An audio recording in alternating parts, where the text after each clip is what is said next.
This is CW Iowa Live. Good morning, everybody. It's 12 minutes past 9 o'clock right now. Welcome back to the program. And, of course, Jackie, first week of May, and we're certain that Sheree Clark from Fork of the Road will be the first in line at the farmers market. There was a long time ago that people try to be first in line at all kinds of sporting events. You're the first in line at a farmers market, aren't you? I am. And you don't have to go to Ticketmaster to get it, right? You know, yes. Before they ring the bell. Up, right. You go. Well, this time of year, I am so excited, as the world who likes to eat should be, because farmers market is coming. And so I wanted to talk about that, and I also wanted to talk about my series has started. So I'm floating. Can you tell I'm levitating? Here? I'm so happy. So farmers market starts on Saturday, and here's the thing. Don't expect that it's going to be abundant of everything. I was going to say, we're still early in the season, people have to remember, so we're not going to see a lot of things that we're used to seeing in abundance when we're in midsummer. So what are we not going to be able to see, so people know? There won't be melons, there won't be corn, there won't be tomatoes, there won't be those kinds of things that come later in the season, right. But there's plenty, especially since we've had a mild winter, that there are plenty of things to be had. Now, are these things that have been grown outside or inside, or where are they at? Both. Some of them will be, really? Yeah, some of them will be, and some of the farmers have hot houses, and they'll do some things, or they'll get things started. And one great example, one of the things that I really love to buy this time of year, and I brought several of them, is herb starters. I love to buy herbs. I don't grow my herbs from seed. I will typically buy the plants. And why do you do that? I do it because I'm lazy. I do it but, because... I mean, it's easier to get them started than to have to wait for the seed to germinate and all that kind of stuff. And there's an art to growing things from seed, and I'm just like, well, I buy them from a trusted farmer because I like to buy organic, and I like to buy, non-GMO types of things.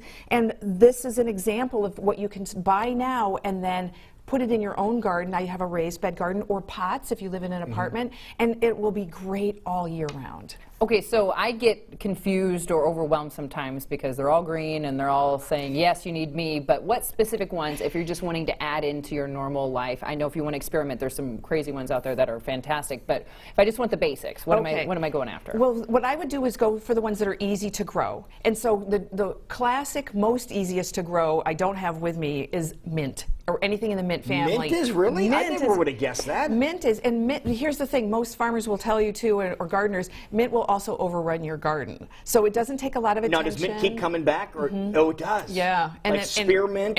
Yeah, and all of the mints. And catnip is a member of the mint family. And you can tell a mint family because of the stem is square, if you look at it really closely. And that's all I know, so don't ask me any further questions about it. But it will take over, and it's fun. It's fun to grow it. And mint tea, like with fresh mint, is awesome. Amazing. Another one is basil. This is what I have right here.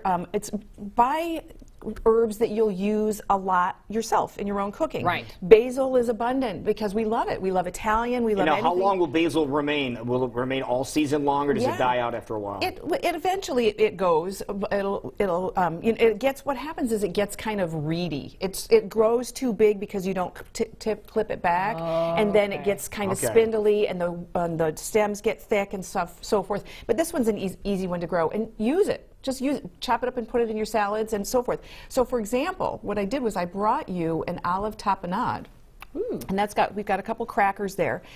And so to kind of merge my two favorite things from this season, I told you I have my speaker series going on. Right. We're talking about the farmers market. So if you've got herbs and you don't know what to do with them, one good thing you could do is take a look at one of my guest's books.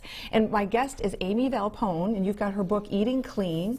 And this is a recipe from her playbook, the olive tapenade, which uses, as you might have guessed, some basil. So that's one of the things that you could do is get a cookbook and say, I'm going to figure out how to use these herbs, buy them, grow them. You'll be amazed at really how much it makes you and your family engage in your food because you grew it. Exactly, and I'm sure the flavor is very enhanced as well. It's very enhanced, and I put this in my kitchen. I'll grow it on a windowsill. It likes a lot of light, and it likes to be watered, and it makes your kitchen smell delightful. I will say, everyone that watches the show knows I have no green thumb, but I was able to make herbs grow this past summer, so I'm excited to do that once again. But it's one of those things I'm like, yay, I have something green and it's growing, but I don't know what to do with it. So go to the experts, go to a book, and you'll get lots of great ideas. Parsley's another great one. It's great in juices. We can use it as a garnish. That's typically the way that we see it, but it's really good in things like tabbouleh. So the tabbouleh recipe that I made you today is in your chicken, which is kind of funny for a vegan to be presenting her food in. But the inspiration for me to do that for you was another guest on the speaker series that I'm hosting, and that is Meadow Lynn, and this is her book. And in Meadow's book, not only is it a book of recipes, but this is the part that I just cherish about her. She talks about making eating an experience. And the reason I put the recipe that I made from her cookbook into this unique vessel is because she talks about how important it is to make food and meals a celebration, an occasion, something other than stuffing your face. Throwing it on a paper plate. Exactly. So you'll notice even when I come on the program here, I bring you things and put them in real dishes. I don't bring paper plates. Yeah, or fancy glasses. You do that, you know, and it's the presentation. That's part of the process. It's hugely part of the process. It lets you know that I honor you, that I care about you, that I'm not going to just shove it on a plate and then get the heck out of here. I'm going to do it in a way that matters. And Meadow really drives that point home. I love her book. She talks about it's full of ideas. Think about things like breakfast in bed. What makes breakfast in bed special? That somebody let you sleep and did it for you and brought it to you. So those are the kinds of things that you can expect from Meadow's talk in my interview series, which is coming up, and then which is actually we're in now, and her book. So remember, we can merge all of our passions, like our farmers market, and with our food and all of those other things that we prepare at home. So. Let's remind everybody about your interview series in case they're just now hearing about it. Yeah. Is it too late if we want to sign up? No. So what you would do is you'd go to sowhatthefork.com and register for the series. I have 32 guests that are speaking. There's one every day for the month of May. So since today is May. The 32 days in the month of May, which makes sense. Okay. Did I say 32? Yeah, there's 32. I have 2 speakers on the last day. Shh, don't tell anybody. It's the bonus. And serious. There's a bonus. It is a bonus. So today's day 4. We've had 4 speakers so far. You've got the rest of them to go. I'm not even going to try to do Now, the can math. you go back and listen to the ones you may have missed? You can. Okay. You'll have to wait till the end. I'll give you the link. Okay. So but don't miss another thing, because these are the types of people that I have on board.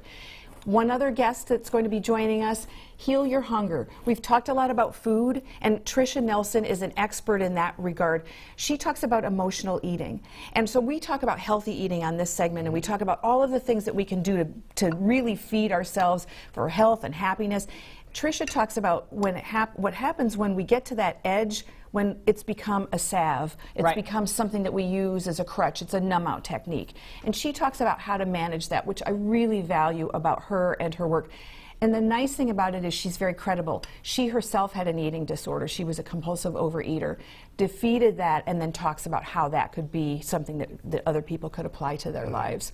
So there's a symphony of things going on here, of wonderfulness in this time of year. May is great. Now, what did you create for us here before we go any further? Because this is really good. Do you like it? Okay, so this is the quinoa. Now remember, I'm a raw vegan, so this is really out of character for me. So for me to cook quinoa, you know you're special, and you know that Meadow is a special person to me. So this is her cooked quinoa. It's got parsley, which is why I garnished it with parsley. It doesn't have the onion chives as called for as one of the recipe ingredients, but it sure could if you wanted to add that to it, so I used that as a garnish. Just a delicious medley of foods. And you want to talk about something that's easy to grow. Chives are probably one to eat, and they keep coming back, and they come back bigger and bigger every year. They do, exactly. These are onion chives. Garlic chives is another one. Chop it up, put it in a salad. And we didn't talk about, I brought another plant. Yeah, this is interesting. Tell everybody what that is. This is stevia. And you've heard me talk, and we've sweetened with stevia before on the program. And I've used it. It has been no worries. No, I'm moving it around on the camera, guys. Sorry about that. It has been. It's a liquid we've used in coffee or beverages. It's a powder that you can use in recipes. But stevia, the reason I'm high on it is it actually comes from a plant. So I was going to say, because you hear about other sugar substitutes, but you've always enjoyed this one. Yes, it's 0 calories, and because it's plant-based, and it is actually sweet. And you can usually buy a stevia starter plant someplace at the farmer's market or one of the groceries. Yeah, it's when you eat it, It's like a stick of gum. It is. It's like Wrigley's spearmint gum. Yeah. It has the sweetness of gum. It does. And so you can use this several ways. I like to grow it and have it. I take it when I make mint tea, I'll throw a couple of leaves of stevia. You know how you make sun tea? Yeah. Throw the stevia in there, then you don't have to add sugar or a sweetener Good if you want idea. sweet tea. Yeah, exactly. Oh, we may have to plant that this year. Okay. It's easy to grow. So wonderful. So lots of great ideas if you're able to follow along, folks. We're telling you about Farmers Market. Get fresh. We're talking about eating fresh, eating clean, as we've heard about one of the speakers.